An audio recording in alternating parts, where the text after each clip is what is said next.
오늘의 말씀을 우리 함께 보도록 하겠습니다. 오늘은 마태복음 6장 19절에서 24절 말씀입니다. 제가 가지고 있는 성경은 신약성경 8페이지입니다. 우리와 함께 같이 합독하도록 합니다. 너희를 위하여 보물을 땅에 쌓아두지 말라. 거기는 종과 등록이 해하며 도둑이 구멍을 뚫고 도둑질하느니라. 오직 너희를 위하여 보물을 하늘에 쌓아두라. 거기는 좀이나 등록이 해하지 못하며 도둑이 구멍을 뚫지도 못하고 도둑질도 못하느니라. 내 보물이 있는 그곳에는 내 마음도 있느니라. 눈은 몸의 등불이니 그러므로 내 눈이 성하면 온몸이 밝을 것이요 눈이 나쁘면 온몸이 어두울 것이니 그러므로 내게 있는 빛이 어두우면 그 어둠이 얼마나 더하겠느냐. 한 사람이 두 주인을 섬기지 못할 것이니 혹 이를 미워하고 저를 사랑하거나 혹 이를 중히 여기고 저를 경히 여김이라. 너희가 하나님과 재물을 겸하여 섬기지 못하느니라. 아멘. 네, 오늘 마태복음 6장 19절에서 24절의 말씀을 가지고 한 주인만 섬겨라 라는 제목으로 우리가 함께 은혜를 나누고자 합니다. 예수님께서는 많은 비유로 가운데 재물에 대한 비유로 말씀하신 부분이 상당 부분 성경에 있습니다. 우리는 그 대표적으로 한 부자가 비유와 그리고 거지 나사로와 부자의 이야기, 불의한 청지기의 비유 이야기 등등 여러 가지가 있습니다. 꼭 이러한 비유만 아니더라도 예수님은 물질에 관한 말씀을 많이 하셨습니다. 예수님께서 지옥에 관한 말씀을 많이 하신 것처럼 돈에 대한 말씀도 많이 하셨다라는 것입니다. 왜냐하면 그 이유는 재정을 어떻게 사용하느냐에 따라서 우리의 삶에 질적으로 중요한 부분이기 때문이다라는 것입니다. 많은 사람들이 하나님을 섬기듯이 재물을 섬기고 그것을 재물을 또 우상화하기 때문이 아닌가 생각할 수 있습니다. 예수님께서 보물을 땅에 쌓아두지 말고 하늘에 쌓아두라고 말씀하십니다. 그러면 보물은 무엇입니까? 어떤 특별한 종류의 보물을 가리키는 것이 아니라 일반적으로 사람이 소유하고 있는 재물의 총칭을 말할 수 있습니다. 인간은 보물을 쌓는 자입니다. 인간은 보물을 쌓기에 재물을 쌓기에 온갖 힘을 다하며 희생과 모험을 즐기기도 합니다. 예수님께서 인생의 보물 쌓는 것을 나무라지는 않습니다. 그러나 그것이 어디에 어떻게 쓰이고 어떠한 장소에 있느냐라는 그러한 문제를 지적하는 문제가 아닌가 생각을 합니다. 무릇 지혜로운 성도는 보물을 땅에 쌓는 것을 하지 말아야 한다는 것입니다. 그래서 예수님께서는 오늘 보물을 너희를 위하여 보물을 땅에 쌓아두지 말고 하늘에 쌓아둬라 그렇게 이야기를 합니다. 다시 말해서 보물을 손에서 떠나서 하늘에 둔다라는 것은 바로 우리 곁에 두지 않는다라는 그러한 현실적인 삶 속의 분위기라고 말할 수도 있겠죠. 그러나 가장 중요한 것은 그 보물이 있는 곳에 내 마음도 있다라는 이 말씀을 우리가 근거해서 생각해 봐야 한다는 것입니다. 왜냐하면 보물을 땅에 쌓아두면 하나님과 멀어지게 됩니다. 어디에 마음이 있느냐라는 것을 말하고 있습니다. 보물을 쌓았다는 것은 마음을 하늘에 두었다는 얘기고 땅에 보물을 쌓았다는 것은 마음을 땅에 두었다는 그러한 이야기죠. 그렇기 때문에 하늘을 소망을 하고 살아가는 사람은 하나님을 바라보고 살지만 땅을 소망하고 살아가는 사람은 땅의 명예와 부귀와 땅의 그 어떤 재물들을 바라보고 살아간다는 이야기입니다. 보물을 땅에 쌓아두면 하나님과 멀어지게 됩니다. 그리고 우리는 성경에 우리 롯이라는 사람이 있습니다. 그 롯이 소돔성에서 살고 있었는데 소돔성에서 도망할 때에 롯의 부인은 그 소돔성에 있는 자신의 재물을 바라보다가 소금 기둥이 되었다고 말하고 있습니다.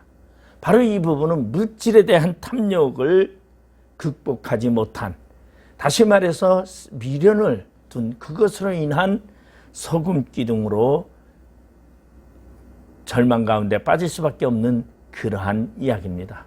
그런가 하면은 우리 성경에 보면은 한 부자 청년이 예수께 나와서 어떻게 해야 영생을 얻습니까? 라고 이야기를 합니다. 그때 예수님께서 뭐라고 말합니까? 율법을 지켰느냐? 네, 다 율법을 지켰습니다. 그러면 너 재산을 팔아서 가난한 자에게 다 나누어 주라고 말할 때 그 부자 청년은 재물이 많은 거로 근심하며 돌아갔다고 합니다. 다시 말해서 물질 때문에 우리의 인생관에 있어서 영생의 문제가 망각될 때가 있다라는 얘기죠. 그런가 하면은 우리 가룟유다라는 예수님의 12사도 중에 한 사람인 이 가룟유다는 은 30냥의 예수를 팔게 됩니다.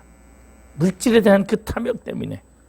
그런가 하면 초대교회에 가보면은 아나니와 삽비라는 그 자신의 재물 때문에 일부러 숨겨두고 거짓말함으로 성령을 속이는 죄로 두 부부가 한날에 죽는 비참한 최후를 맞이하는 경우를 우리는 종종 바라볼 수 있습니다. 그러면 우리는 이 땅에 살아가면서 어떠한 재물관을 가지고 어떠한 모습으로 살아가야 가장 현명한 삶을 사느냐 하는 것을 말해 주는 것이 바로 오늘의 본문의 예수님의 말씀입니다. 마음이 있는 곳에 몸도 따라가게 되어 있습니다. 다시 말해서 재물이 있는 곳에 마음이 가게 되고 그 마음에 따라서 몸의 행동이 달라진다는 것입니다. 그렇기 때문에 너희의 재물을 하늘에 쌓아두는 사람은 하늘의 마음을 뒀기 때문에 하나님을 향한 삶을 살아가지만 재물을 땅에 쌓아둔 자는 마음이 땅에 있기 때문에 땅을 쫓아 유혹을 쫓아 하나님을 떠난 생활을 살 수밖에 없다라고 말하는 것입니다. 하늘에 보물 쌓는 자만이 하나님의 영생의 나라를 유업으로 받는다라는 것입니다. 그러면 우리는 하늘에 보물을 쌓아두는 그러한 자가 되어야 되겠죠. 보물이라는 것은 소중함을 말하고 있습니다. 나의 모든 생각과 나의 사고와 나의 모든 것들을 하늘에 쌓아두는 그러한 자, 하나님이 가장 기뻐하며 하나님이 바라는 그러한 자의 모습으로 살아가려면, 그러면 오늘 본문에서 예수님께서 하늘의 보물을 쌓는 삶은 어떠한 삶인가를 말하는 것을 우리가 돌아보면서 이러한 삶을 살아가기를 주님의 이름으로 부탁을 드리겠습니다. 먼저 오늘 본문 20절에 보면은 오직 너희를 위하여 보물을 하늘에 쌓아두라. 거기는 좀이나 등록이 해하지 못하며 도둑이 구멍을 뚫지도 못하고 도둑질도 못하느니라. 너희를 위하여 보물을 땅에 쌓아두지 말라. 이 말씀은 금욕주의냐? 그러면 재물 소유를 금하라는 그러한 말이 아니다라는 것입니다. 다시 말해서 저축을 하지 말고 무소유를 살으라는 그러한 이야기가 아닙니다. 우리는 보면은 많은 이렇게 이제 스님이라든가 많은 사람들이 무소유를 가지고 사는 사람들이, 그 가치관을 가지고 사는 사람들이 종종 있습니다. 우리는 그러한 사람을 보면 존경을 합니다. 왜? 이 세상에 많은 사는 사람들은 전부 탐욕이 있고 소유욕이 있는데 그러한 욕심을 버린다는 것은 대단히 훌륭한 것이죠. 오늘 예수님께서 너희들의 소유욕을 버리라는 것이 아니라 오늘 너희들의 삶의 목표의 가치를 어디에 두고 있느냐라고 말씀하는 것입니다. 그렇기 때문에 우리는 이 말씀을 우리는 의미를 둬야 됩니다. 하늘의 보물을 두라고 하는 이 말의 의미는 다시 말해서 누구에게 어떠한 삶을, 그리고 나의 삶이 어떠한 삶을 살아가고 있는가를 하는 적용의 법칙이라는 것입니다. 다시 말해서 하늘에 보물을 쌓아둔 자는 하늘을 바라보면서 이 땅의 삶을 살아갑니다.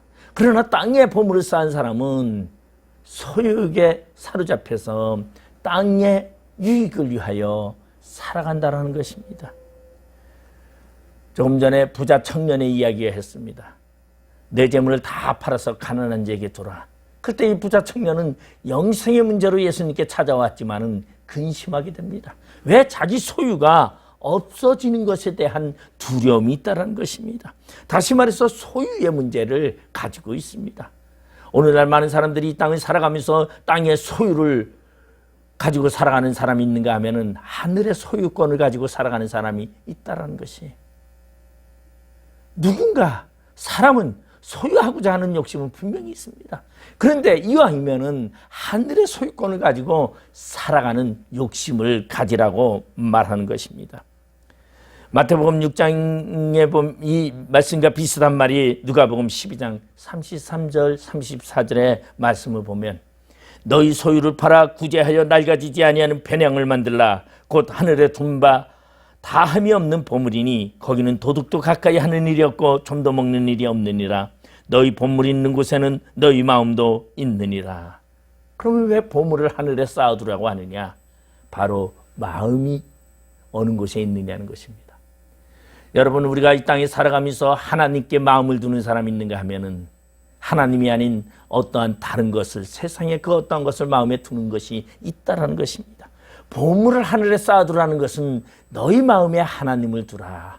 하나님 중심적인 삶을 살아라. 하나님과 함께하는 그러한 삶을 살아라. 하나님과 동행하는 삶을 살으라고 하는 것입니다. 그러면 우리는 어떻게 하늘에 보물을 쌓을 수 있을까요? 이 하늘에 보물을 쌓는 방법은 바로 우리의 삶이 하나님을 목적으로 하는 삶입니다. 그래서 마태복음 6장 33절에 이 말씀에 이어서 뭐라고 말씀하고 있냐면은 그런즉 너희는 먼저 그의 나라와 그의 의를 구하라. 그리하면 이 모든 것을 너희에게 더하시리라. 그 나라와 그 의를 구하라. 그러면 이 땅에 모든 것들을 더하시는 하나님의 은혜가 있다는 것입니다. 그 나라와 그 의는 무엇을 말하고 있습니까? 하나님의 나라를 말하고 있습니다. 너희는 하나님의 나라의 영생의 삶을 살기 위하여 먼저 그것을 구하라는 것입니다. 우리 인생의 삶의 목적이 어디 있느냐는 것을 말하고 있습니다. 하늘에 보물을 쌓는 사람은 자신이 천국을 바라보면서 영생의 나라를 향하여 살아가는 자의 삶이라는 것입니다. 그러나 땅에 보물을 쌓는 자는 어떠한 사람입니까? 땅의 모든 것들을 취하고자 하는 소유에 사로잡힌 것이라는 것입니다. 그러면 하늘에 보물을 쌓는다는 것은 무엇일까요? 그것은 바로 그런 원리를 보면은 구체적으로 우리는 보면은 구제하는 것이다. 이렇게 말할 수 있습니다. 왜냐하면 디모데전서 6장 17절에서 19절에 바울이 디모데에게 쓴 편지 속에 이러한 말씀이 있습니다. 이것은 바울이 부자에게 명령하고 있습니다. 사실 부자에게만 하신 말씀이 아니라 오늘 우리들에게 하시는 말씀이라고 봐야 합니다. 그러면 디모데전서 6장 17절 19절의 말씀을 보면 내가 이 세대에서 부한 자들을 명하여 마음을 높이지 말고 정함이 없는 재물에 소망을 두지 말고 오직 우리에게 모든 것을 후히 주사 누리게 하시는 하나님께 두며 선을 행하고 선한 사업을 많이 하고 나누어 주기를 좋아하며 너그러운 자가 되게 하라. 이것이 장래에 자기를 위하여 좋은 토를 쌓아 참된 생명을 취하는 것이니라. 우리 인간은 재물이 많으면요 교만해지기 쉽습니다. 과거에 저도 주머니에 돈이 없으면 나가기가 싫었습니다. 왜? 돈이 있어야 뭔가 밖에 나가서 떳떳하고 뭔가 좀 생색도 내는 것 같은데 돈이 없으면 왠지 주눅이 들고 남에게 업심 여김 받는 것 같은 그러한 경우가 많다는 것이죠. 그래서 돈 많은 사람들을 대체적으로 보면은 이 교만하다고 말해요. 그래서 우리는 그러한 사람, 벼락부자가 된 사람들이 그래요. 진짜 부자는 겸손합니다. 근데 그렇게 갑자기 돈이 많이 생겨서 부자가 된 사람들은 생색내기를 좋아하죠. 그래서 그런 사람을 가서 졸부라 그럽니다. 그 사람들을 빗대어서 말하는 그러한 소리겠지요. 그래서 오늘 여기 보면 부한 자들을 명하여 마음을 높이지 말고 그랬어요. 돈이 많다고 마음을 높이지 말고 정함이 없는 재물에 소망을 두지 말아라. 이 말은 다시 말해서 하나님께 소망을 두라는 얘기입니다. 왜냐하면 하나님은 우리에게 복을 주시는데 후히 주시고 누르시도록 주시는 분이시다는 것이에요. 너희를 위하여 많은 것을 주시길 원하시는 하나님. 그렇기 때문에 하나님께 마음을 두는 자는 하나님께서 이 땅의 삶을 다 책임져 주신다라는 것입니다. 그렇기 때문에 우리는 하늘에 보물을 두는 자, 다시 말해서 남에게 구제하고 남에게 베풀고 하나님의 영광을 위해서 사용되어질 때 하나님은 우리의 삶의 모든 것을 책임져 준다라는 것입니다. 다시 말해서 나누어주기에 인색하지 않는 자가 되어야 됩니다. 다시 말해서 남을 위하여 너그러운 자가 되고 남에게 베푸는 자가 되라는 것입니다.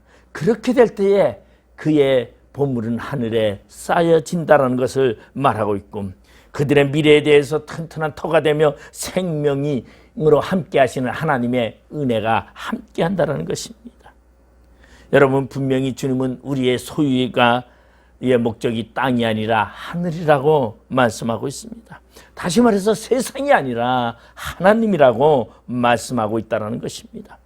여러분, 주님이 기뻐하는 곳에 여러분 우리의 보물들을 사용되어지기를 바랍니다.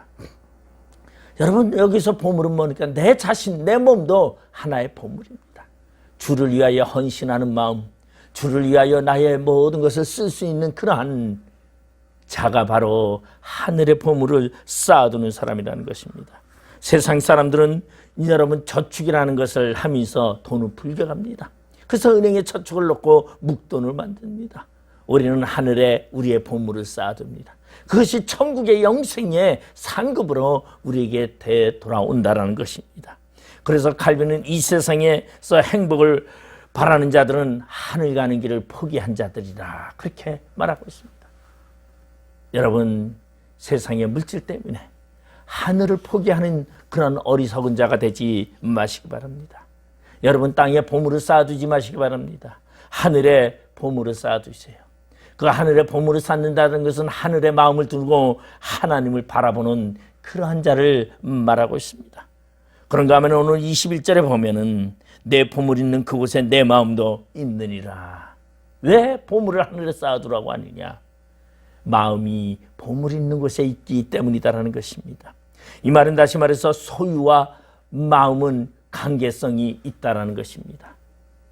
여러분, 돈이 있으면 그곳에 마음이 갈 수밖에 없어요. 혹시나 돈을 누가 훔쳐가지 않을까 마음을 쓸 수밖에 없어요. 많은 재물을 함부로 막 내놓는 사람은 없습니다. 왜? 재물 있는 곳에 마음이 있기 때문입니다. 다시 말해서 보물 있는 곳에 마음이 있기 때문에 보물을 하늘에서 쌓아두는 사람은 그의 마음은 악한 마음이 아니라 선한 마음이 만들어질 수밖에 없다는 것입니다. 땅에 보물을 쌓는 사람은 그의 마음에 악한 마음이 점점 많아지게 됩니다. 그러나 하늘에 보물을 쌓는 사람은 점점 선한 마음이 충만해진다는 것이에요. 여기서 마음이라는 것은 존재성을 의미합니다. 여러분의 감정, 생각, 의지를 가리킵니다. 여러분의 소유가 어디에 많이 쓰여지고 있습니까? 하나님을 위해서 하나님을 생각하는 그러한 생각, 선한 마음이 많이 있습니까? 아니면 이 땅에 살아가는 삶 속의 물질 때문에 그곳에 마음을 많이 쓰고 있습니까? 선한 마음. 우리는 이 말을 뭐라고 말하냐면은 오늘 본문에는 예수님께서 선한 마음을 얘기하면서 눈을 이야기하고 있습니다. 오늘 22절에 보면 눈은 몸의 등불이니 그러므로 내 눈이 성하면 온몸이 밝을 것이요 눈이 나쁘면 온몸이 어두울 것이니 그러므로 내게 있는 빛이 어두우면 그 어둠이 얼마나 더하겠느냐. 다시 말해서 눈이라는 것은 바라봅니다. 바라본다라는 것은 다시 말해서 그 바라보는 것은 마음의 소유함을 갖게 되고 마음의 선함과 악함을 갖게 됩니다. 악한 것을 바라보는 사람은 그의 마음에 악한 것이 싹트게 되고 선한 것을 바라보는 사람은 그의 마음에 선한 마음이 싹트게 된다는 것입니다. 다시 말해서 너희 보물을 하늘에 쌓아두는 사람은 그 마음에 눈이 천국을 바라보게 될 수밖에 없고 그리고 그의 마음은 하나님을 향한 아름다움으로 만들어질 수밖에 없다는 것이. 그러나 세상에 보물을 쌓는 사람은 그 보물을 바라보는 그 눈으로 인하여 악한 마음이 생길 수밖에 없다는 것입니다. 다시 말해서 이 악한 마음이라는 것은 소유욕을 말하고 있다는 것입니다. 그래서 눈에 대한 말씀을 바로 21절에 있는 내 마음이 보물 있는 곳에 내 마음이 있다라는 이 표현입니다. 그러면은 그 마음은 항상 보물 있는 곳으로 향하고 있다는 거죠.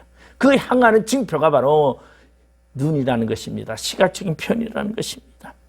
다시 말해서 눈은 마음을 표현하고 있습니다. 그 사람의 한 사람의 전 인격적인 표현입니다. 그래서 우리는 종종 이런 얘기를 합니다. 당신 날 똑바로 쳐다보고 말해, 그러죠. 그때 뭐라고 말하면 진실이라는 것을 이야기하기 위해서는 눈을 바라보고 이야기하라고 합니다. 다시 말해서 눈은 마음의 문이라는 것입니다. 그렇기 때문에 마음의 문이 온전하면, 빛 가운데 있으면 밝은 마음이 될 수밖에 없고, 그 눈이 어둠을 바라보면은 어두워질 수밖에 없다라는 것입니다. 여러분, 우리의 삶을 위해서 여러분 빛의 삶을 살아야 합니다.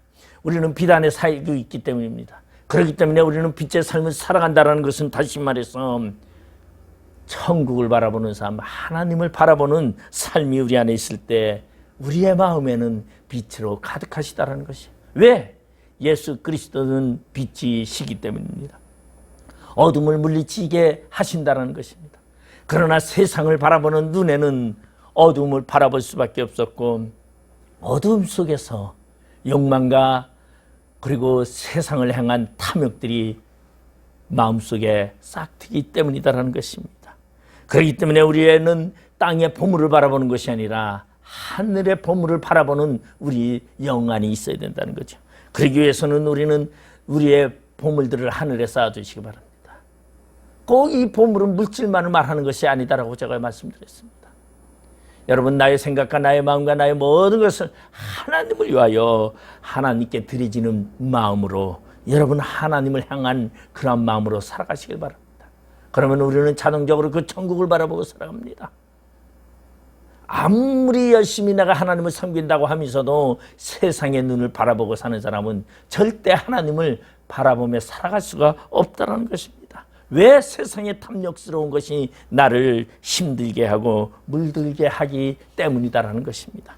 여러분, 내 마음, 보물이 있는 곳에 내 마음도 있다라는 이 말은, 다시 말해서 하늘에 보물을 쌓아두는 사람은 그의 마음에 예수와 같은 마음이 되고 선한 마음이 되고 거룩한 마음으로 하나님을 위해 사는 사의 삶이 된다는 것이. 그러나 여러분, 땅에 보물을 쌓아두는 사람은 그의 마음에는 탐욕이 들어가고 어둠 속에 갇히게 된다는 거죠. 왜? 세상은 어둠이기 때문입니다. 요한복음 1장에 보면 빛이 세상에 왔을 때 어둠이 알지 못하더라는 것입니다. 빛과 어둠의 삶은 우리가 바라보는 시선이 어디에 있느냐는 것입니다. 그리고 그 시선에 따라 우리의 마음이 선한 양심과 악한 것으로 나뉘어진다는 것입니다. 여러분, 선한 마음으로 하늘을 바라보는 그러한 자가 되시기를 주님의 이름으로 축원드립니다. 마지막 세 번째로 오늘 본문 24절에 보면, 한 사람이 두 주인을 섬기지 못할 것이니 혹 이를 미워하고 저를 사랑하거나 혹 이를 중히 여기고 저를 경히 여김이라. 너희가 하나님과 재물을 겸하여 섬기지 못하느니라고 말하고 있습니다. 예수님은 하나님과 재물의 관계를 오늘 말씀하고 있습니다. 이는 주인과 종의 관계로 설명하고 있습니다. 어떠한 사람도 두 주인을 섬길 수 없다는 것입니다. 여러분, 종이 두 주인을 섬길 수 없다는 것입니다. 왜냐하면 한쪽을 섬기면 한쪽은 멀어질 수밖에 없는 것입니다. 종은 한 주인만을 섬겨야 합니다. 그래야 편하고 그 종이 삶이 그나마 안정될 수 있다는 것입니다. 한쪽을 중히 여기게 되면 한쪽은 업신여기게 될 수밖에 없습니다. 그래서 우리는 하나님과 재물을 함께 섬길 수 없다고 오늘 예수님은 비유로 말씀하고 있습니다. 오늘 여기 재물을 주인으로 표현하고 있습니다. 다시 말해서 의인화하고 있죠. 하나님이 주인이냐 아니면 너희의 삶의 재물이 주인이냐라고 말하는 것입니다. 여기서 우리는 두 주인을 섬길 수 없으니 재물을 섬기든지 하나님을 섬기든지 그렇게 하라고 예수님은 말하고 있습니다. 어떠한 사람은 나는 재물도 가지고 하나님도 함께 섬기며 살겠다라고 얘기합니다. 그러나 그럴 수 없다라고 예수님은 말씀하고 있습니다. 절대 종은 한 주인만을 섬길 것을 요구하고 있다는 것입니다. 한 주인을 섬긴다라는 것은 다시 말해서 종의 본분입니다. 왜냐하면 종은 주인의 소유이기 때문입니다. 우리는 하나님의 소유이기 때문에 하나님을 섬길 수밖에 없어요. 그러나 우리가 마귀의 종이 된다면 마귀를 섬길 수밖에 없다는 것입니다. 원래 우리는 사탄의 종이었으나 이제 하나님의 종이 되었습니다. 하나님의 사람이 되었습니다. 그런 우리가 하나님을 섬길 수밖에 없는데 세상을 바라보고 세상을 섬긴다는 것은 하나님을 배신하는 일이라는 것을 말해주고 있습니다. 주인을 위해서 충성하는 종이야말로 진정한 그 주인의 종이라는 것입니다. 주인의 종이 다른 주인을 섬긴다면 그것은 배신하는 행위입니다. 바로 예수님의 제자라면 예수를 섬겨야 합니다. 예수님을 따라야 합니다. 그래서 예수님께서는 12 사도들을 앞에 두고서 이런 말을 합니다. 너희가 나를 따르려거든 자기를 부인하고 자기 십자가를 지고 나를 따르라. 그래야 내 제자가 되느니라고 말하고 있습니다. 여러분, 예수님의 제자가 되는데도 자기를 부인하고 자기 십자가를 지고 예수님을 따라야 된다는 것이에요. 다시 말해서 예수님이 주인이기 때문에 나의 모든 것은 예수님이 다 소유하고 있다는 것을 인정하는 것이 바로 제자의 삶이라는 것입니다. 그런데 예수님이 나의 모든 소유를 인정하고 있다는 것을 인정하면서 어떻게 세상의 것을 우리가 섬길 수 있느냐는 것이죠. 주님을 섬기면 주님이 세상의 모든 것을 해결해 줍니다. 여러분, 종은 걱정하지 않습니다. 종은 먹는 거 걱정하지 않습니다. 주인의 말만 따르고 일만 열심히 하면 주인이 종을 먹고 사는 문제는 주인이 해결해 주신다는 것입니다. 여러분, 우리는 주인을 섬기는 것 같이 하나님을 섬기는 자의 모습을 살아가기 위해서는 우리의 보물을 하늘에 쌓아두는 그러한 자가 되시기 바랍니다. 여러분, 이 땅에서 여러분 충성하는 자가 누구입니까? 여러분, 하나님을 섬기며 하나님을 바라보고 살아갑니까? 아니면 이 땅에 그 어떤 것들을 바라보면서 이 땅을 향하여 살아가고 있습니까? 이 땅에서 성공하기 위해서 살아가고 있습니까? 우리 성도는 하나님만 섬겨야 합니다. 왜? 하나님이 우리의 주인이기 때문이다라는 것입니다. 그렇기 때문에 우리의 소유권은 내 것이 아니라 하나님의 것이기 때문에 우리는 하나님을 섬기며 살아야 합니다. 오직 하나님만이 나의 주인이라는 것을 고백하시기 바랍니다. 여러분, 우리의 주변에 하나님의 백성들을 향하여 하나님의 사랑하는 자들을 위하여 하나님의 백성다운 삶을 살아가는 것, 그것이 바로 하나님을 섬기는 마음이요 하나님을 영광 돌리는 마음이라는 것입니다. 끝까지 하나님을 섬기는 자가 되시기 바랍니다. 바로 하나님께 충성하여 하나님이 기뻐하시는 자 되어 이 땅의 삶에 하나님이 모든 것을 더하시는 놀라운 은혜가 함께 하시길 주님의 이름으로 축원드리겠습니다. 기도하시겠습니다. 아버지 하나님, 은혜를 감사드립니다. 너희의 보물을 하늘에 쌓아두라. 하늘에 보물을 쌓아두는 자는 보물이 있는 곳에 마음이 있다고 말씀하십니다. 우리의 삶 가운데 우리의 보물을 하늘을 향해 쌓아두는 저희들 되게 하여 주시고, 하나님이 나의 주님을 고백하며 하나님의 인도함 속에서 승리자 되게 하여 주시옵소서. 예수님의 이름으로 기도드립니다. 아멘.